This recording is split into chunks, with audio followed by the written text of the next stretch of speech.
This channel does not promote any violent, harmful, or illegal activities. All content provided by this channel is meant for an educational purpose only. নমস্কার, টিভি9 বাংলায় আপনাদের আরও একবার স্বাগত জানাই। শুরু করছি নিউজ টপ 9।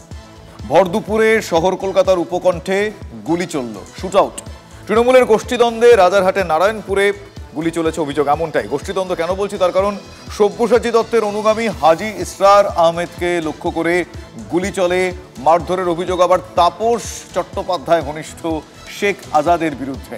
এই কারণে গোষ্ঠীদ্বন্দ্ব বললাম। গুলি লক্ষ্যভ্রষ্ট হওয়ায় অল্পের জন্য রক্ষা হয়েছে।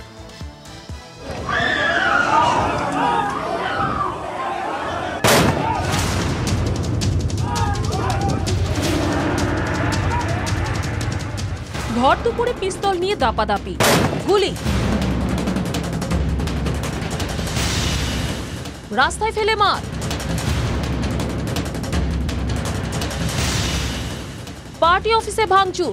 তৃণমূলের গোষ্ঠীদ্বন্দ্বের রণক্ষেত্র রাজারহাটের নারায়ণপুর।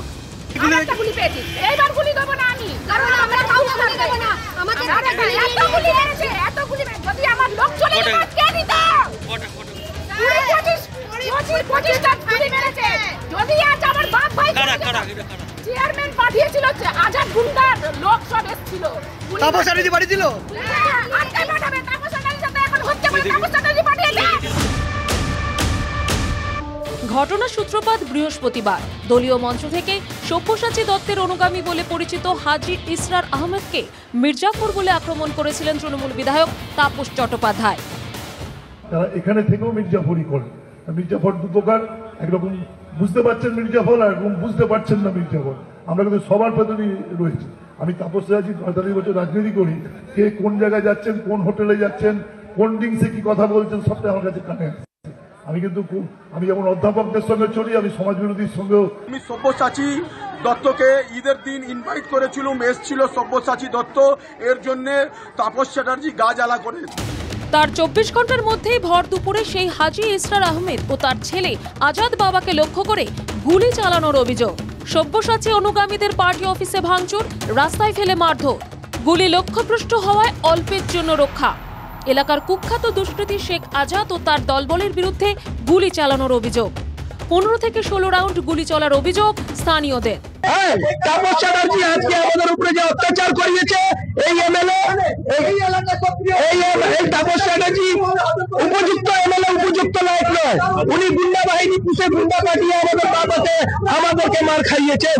গুলি 15-16 রাউন্ড চালানো হয়েছে। কালকে আমার দাদাকে মাইকে বলেছে মির্জাফর আছে। তৃণমূল করে তোমার দাদা? আমার ছোট দাদা সব্যসাচী পার্টিতে আছে। আচ্ছা, তো আমরা সব ছোট থেকে জিম্বুদার সঙ্গে আছি। আমরা ওনাকে আমি দাদুর মতো মানি। কিন্তু উনি আমার মাইকে আমার দাদাকে উল্টো পাল্টা বলেছে আমার দাদুকে।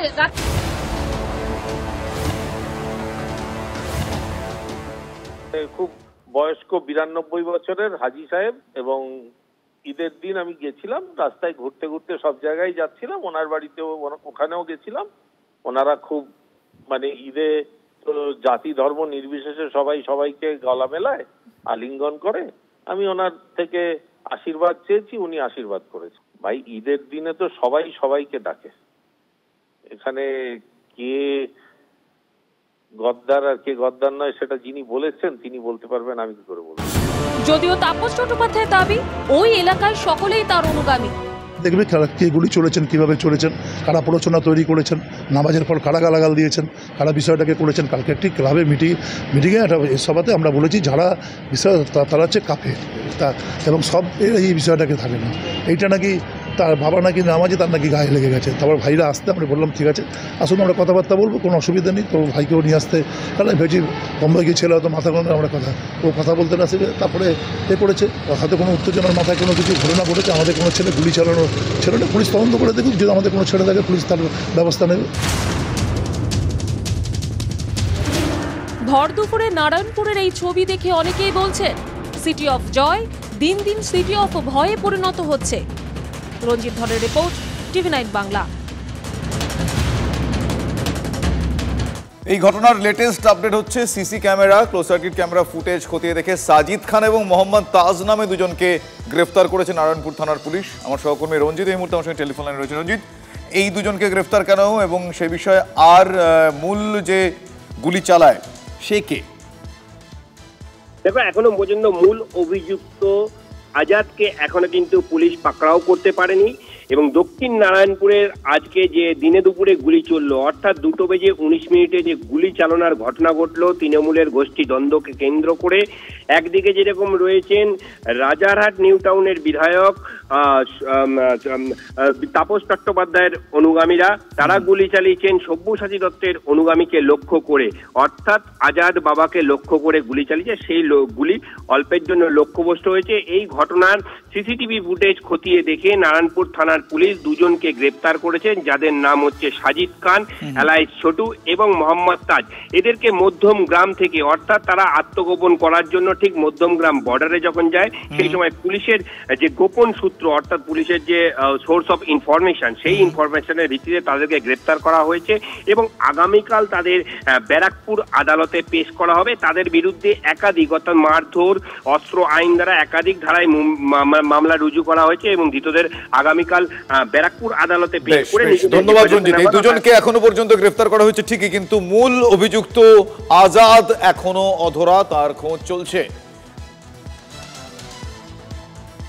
এই ঘটনার সুকান্ত মজুমদার তিনি কি প্রতিক্রিয়া দিয়েছেন আপনাদের শোনাবো, পাশাপাশি ফিরহাদ হাকিম কি বলছেন শোনাবো। কম্পিটিশন চলছে, কে পয়সা তুলবে, তাপস চ্যাটার্জির লোকেরা তুলবে না সব্যসাচী বাবুর লোকেরা তুলবে, এই নিয়ে লড়াই চলছে। এখন পয়সার ভাগ কে খাবে? এখন সব জায়গাতেই গ্রুপে গ্রুপে মারামারি, এর গ্রুপ ওর গ্রুপে মারামারি। মারামারির কারণটা কি? মারামারির কারণ একটা, যদি সব্যসাচী বাবু চুপচাপ বসে থাকেন বা তাপসবাবু চুপচাপ বসে থাকেন তাহলে তো মারামারি না। যে পদে আছে সে পদে থাকার সাথে সাথে এলাকা নির্ধারণ করা হচ্ছে যে কে তোলাটা কোথা থেকে তুলবে, বালিটা কার সাপ্লাই হবে, এটা ইটটা কার সাপ্লাই হবে, ফ্ল্যাট উঠলে পরে তার টাকাটা কে পাবে স্কোয়ার ফিট প্রতি, রেট বাঁধা, এর জন্য লড়াই। আমি সিপিকে বলবো বিধাননগরে একদম স্টেন অ্যাকশন নিতে, কে করেছে কার লোক আমার দরকার নেই। মুখ্যমন্ত্রী বলেছেন ল অ্যান্ড অর্ডারের ক্ষেত্রে কোনো দল কোনো দেখা যাবে না, সুতরাং স্টেন অ্যাকশন নেবে যারা অ্যান্টি সোশ্যাল, তারা ওই হুলিগান অ্যান্টি সোশ্যাল কারণ নয়, পুলিশকে অ্যাকশন নিতে হবে, অ্যারেস্ট করতে হবে।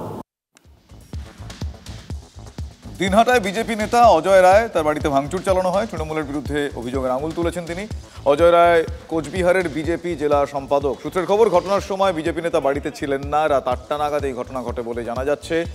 যাবতীয় অভিযোগ যদিও তৃণমূল কংগ্রেস অস্বীকার করেছে। অনেকবার হামলা হয়েছে, আমার উপরেও অনেকবার প্রাণঘাতী হামলা হয়েছে। আজকে চাকরি চুরি করেছে, 26,000 চাকরির ছেলেমেয়ের চাকরি চলে গিয়েছে। আজকে এই সরকার, চোরের সরকার, তারা চুরি করছে। এই চুরিগুলো ঢাকতে গিয়ে তারা জানে যে বাংলার মানুষ এদের সাথে নেই। এই চুরিগুলো ঢাকতে গিয়ে মানুষকে এইভাবে যাতে সন্ত্রাস করে তারা টিকে থাকতে চাইছে, কিন্তু বাংলার মানুষ আগামী দিনে যে ভোট আসে এই ভোটে তারা জবাব দিয়ে দিবে। ক্রিকেটের পর এবার টেবিল টেনিস খেলাকে আঁকড়েই জমি শক্ত করার চেষ্টায় অনুব্রত মণ্ডল। আন্তঃজেলা টেবিল টেনিস চ্যাম্পিয়নশিপের আসরে দেখা গিয়েছে বীরভূমের জেলা তৃণমূল সংগঠনের সভাপতিকে। বীরভূম জেলা টেবিল টেনিস সংস্থার উদ্যোগে অনুষ্ঠিত এই টুর্নামেন্টে মুখ্যমন্ত্রীর দাদার পাশে দেখা গেল অনুব্রত মণ্ডলকে। কয়েক মাস আগেই সিএবি আন্তঃজেলা T20 ফাইনালে সংবর্ধনা দেওয়া হয় অনুব্রত মণ্ডলকে। সিএবি কর্তাদের পাশে দাঁড়িয়ে তার ছবি তোলা নিয়ে জলঘোলা কম হয়নি। এবার আন্তঃজেলা টেবিল টেনিস প্রতিযোগিতাতেও একই ছবি। হাওড়ার বেলগাছিয়া ডাম্পিং গ্রাউন্ডে ক্ষতিগ্রস্ত যে পরিবার, সেই পরিবারগুলোকে ঘর খালি করার নির্দেশ। ঘটনাস্থলে বিপর্যয় মোকাবিলা দপ্তরের কর্মীরা এলে বাসিন্দারা ক্ষোভ প্রকাশ করেন। লিখিতভাবে ঘর তৈরির আশ্বাস দিলে তবেই তারা ঘর ছাড়বেন, এমনটাই তারা জানিয়েছেন। বুলডোজার চালালেও তারা উঠবেন না, হুঁশিয়ারি দিয়েছেন বাসিন্দারা। প্রশাসনের তরফে জানানো হয়েছে ঘর বানিয়ে দেওয়া হবে, তার আগে সয়েল টেস্ট এবং অন্যান্য পরীক্ষা প্রয়োজন। যতদিন পর্যন্ত ঘর না বানিয়ে দেওয়া হচ্ছে ততদিন বিকল্প থাকার ব্যবস্থা। বাসিন্দাদের উদ্বিগ্ন না হওয়ার বার্তা প্রশাসনের তরফ থেকে। আমি কি করব? আমি ডেলিভারি নিয়ে কোথায় যাব? আমি এখানে থাকবো। পুলিশ গাড়ি চালাবে তো চালাক, এখানেই মরবো। গুন্ডাদের চালাবে চালাক, আমি এখানে, আমি দুটো ডেলিভারি, 4টে বাচ্চা নিয়ে এখানে দাঁড়িয়ে থাকবো। কোথায় যাব আমি? আমাদের সরকার মাটির ছাদ করে দেয়, বাড়ির ছাদ করে দেয়, বুলডোজার যায় না। আজকে কেন বুলডোজার চাতে এসে গেল? এতগুলো মানুষ বুলডোজার শুয়ে পড়বে আজকে। আমরা যাব কোথায়? আমাদের বাড়ি ঘর নিয়ে আমরা যাব কোথায়? আমরা তো এখানে ঘুমাচ্ছি, এখানে থাকছি। আমরা যেতে পারবো না, বলছি তোমার বাড়ি ভাঙা হচ্ছে, তোমাদেরকে যেতেই হবে। আমি যাবো কোথায়? হ্যাঁ, এখানে আমরা ভাড়াই থাকি, তো পুলিশ এসে বলে চলে যেতে হবে, তো কোথায় যাব বলুন? আপনারাই কোথায় যাব? কত লোকের হাই প্রেশার আছে, আমার সুগার আছে, হাই প্রেশার, বাচ্চা নিয়ে কোথায় যাব স্যার আমরা বলুন? আমরা তো এখানে রয়েছি। ধূপগুড়ির মরাঘাট রেঞ্জের গোসাইঘাট বিটের জঙ্গলে আগুনের লেলিহান শিখায় পুড়ে গিয়েছে ছোট বড় গাছ, ধোঁয়ায় ঢাকা পড়ে গিয়েছে গোটা এলাকা। আতঙ্কে জঙ্গল ছাড়ছে ময়ূর ও অন্যান্য বন্য প্রাণী, পাখিরাও জঙ্গল ছাড়া এলাকা ছাড়া। দেখুন সেই ছবি, দাউ দাউ করে জ্বলছে বনের আগুন।